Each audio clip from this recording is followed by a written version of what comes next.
Alors, Bezrat Hashem, nous allons voir aujourd'hui un sujet que M. Cohen affectionne particulièrement, mais qui finalement va être important à préciser, qui est donc, voilà, le din de Yehush et Shinui Reshut. On a vu, et c'est pour ça hier, si vous observez bien, j'ai précisé Dina des chasses. Dina des chasses, ça veut dire que Yehush et Shinui Reshut, ça marche, mais Dina des chasses, Ashela, Reshut Yurech, Reshut Lokar, Lav Reshut Lokar. Mais on va voir qu'en réalité, il y a deux fois dans le chasse où on parle de Yehush et qui, dans certains contextes, est effectif pour permettre à celui qui a trouvé un objet perdu ou quelqu'un qui a acquis un objet volé, sans le savoir bien entendu, de conserver cet objet. Mais malgré tout, à chaque fois que Yehush est Moïl, que ce soit dans un objet perdu ou dans un objet volé, il faut le rendre. Si on arrive à... Mais les conditions sont différentes, comme on a tout fait préciser. Imaginons que quelqu'un il a volé une montre, et tout d'un coup il vient, il me dit tiens, tu veux pas acheter la montre? Le gars il a été mitiège. Tu veux pas acheter la montre? Ouais, ok, j'achète la montre. Et après il me voit, il me dit mais c'est ma montre. Il y a mes initiales derrière. Je dis écoute mon frère, Yehush, t'as fait, ok. Chez nous il reshoot. Non, mais il dit qu'il a fait Yehush, ça c'est vous. Il y a d'autres qui font oui Yehush. Il a fait Yehush. Qu'est-ce qu'il faut gagner? Yehush, on ne gagne pas. Yehush, c'est un état de fait, c'est un état d'esprit. Vous renoncez à rien. Il y en a qui des fois, se replient et renoncent. Donc, il a fait Yehush. Et ensuite, moi, je lui dis, ok, donc tu as fait Yehush, c'est vous. Il y a eu Shinui Reshut. Ben là, saute. Maintenant, on va retourner chez le voleur, c'est lui qui me l'a vendu. Il demande l'argent. Mais moi, je garde la montre. Faux. Il faut restituer la montre. Pourtant, il y a Yehush. Midina des chasses, c'est pas comme ça. Midina des chasses, je peux conserver cette montre. Mais dans les générations qui vont suivre, et comme on va tout de suite le voir dans les poskim, il faut restituer tout, même ce qui a été donc acquis par le biais d'un Yehush. Mais il y a une nuance néanmoins entre un objet trouvé, Yehush, et un objet volé et qu'on a acquis par le Yehush. Alors, juste pour mettre en relief l'idée, je vais vous citer une tchouva de Rav Eliashiv, Zechono Livracha, donc Ovetz Tchuvot, Trelek Alev Siman Reshut Zain, à qui on a adressé la question suivante. Une lettre donc arrive au Beddin avec la revendication. Quelqu'un se présente, je suis d'Hongrie, je cite, et de la ville de Makov. On avait dans la famille, mes parents avaient un couronne d'un Sefer Torah en argent pur, très très très joli.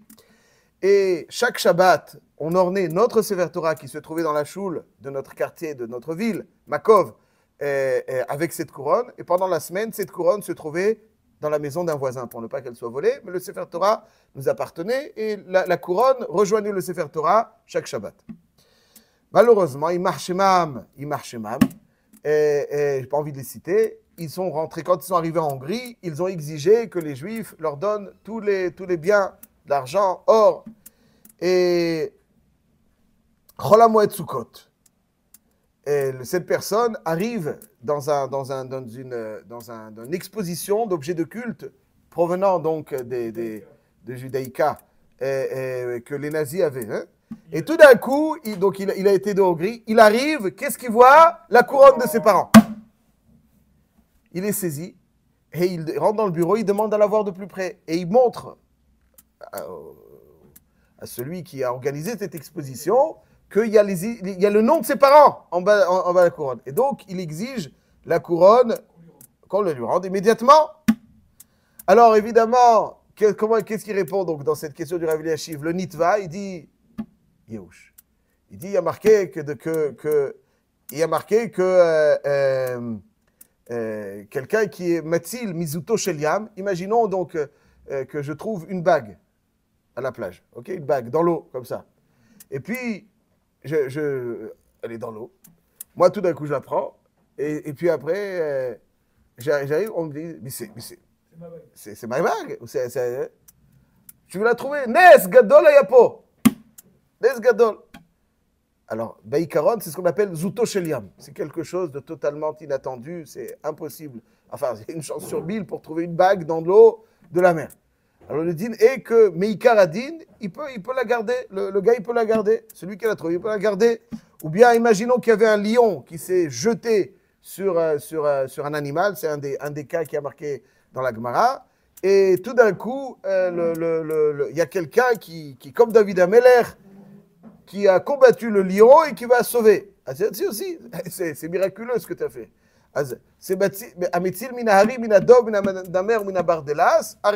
Pourquoi? Parce que cet objet, il est complètement déconnecté selon toute vraisemblance de son propriétaire. Et donc, celui il le prend. Et donc, il dit, les nazis ont pris cette couronne, ils marchaient même, et tu n'avais pratiquement aucune chance de la retrouver.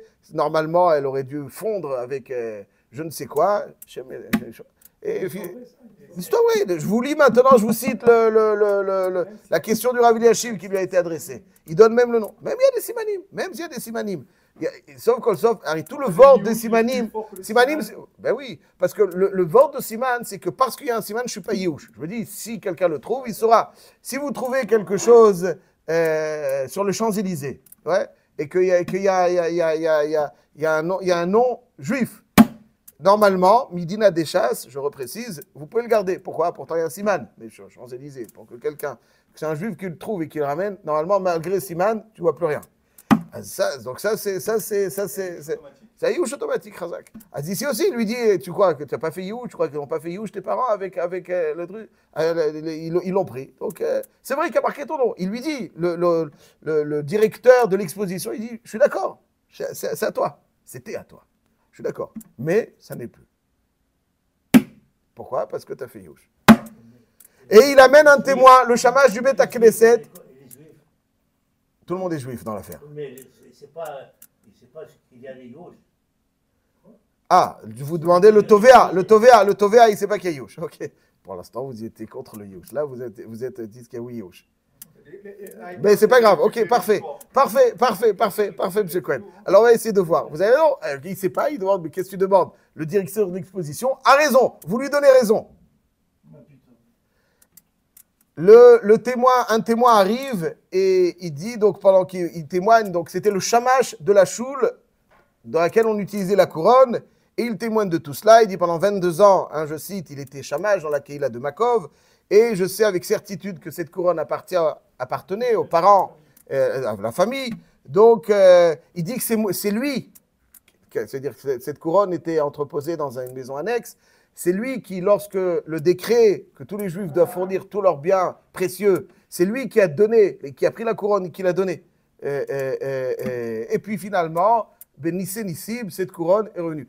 Et ce qui est intéressant, c'est que la personne qui a retrouvé sa couronne, elle dit que le Sefer Torah est à Haïfa.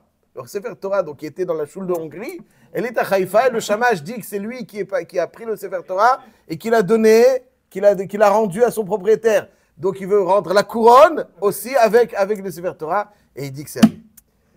Il dit donc effectivement que c'est à eux, c'est à la famille. Donc il revendique.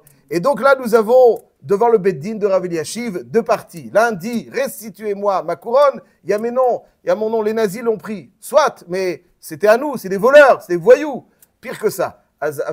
L'autre, il dit, Mala Asot, avec toute la compassion que je peux avoir pour toi, il y a une règle, il y a une halakha. C'est celle de Yehouch. Étant donné que tu as fait Yehouch, cette couronne t'appartenait, elle ne t'appartient plus. Alors maintenant, on est donc face au Beth Din, et Bezrat Hashem, on va passer la nuit pour penser à tout cela, nourrir tout cela. Non,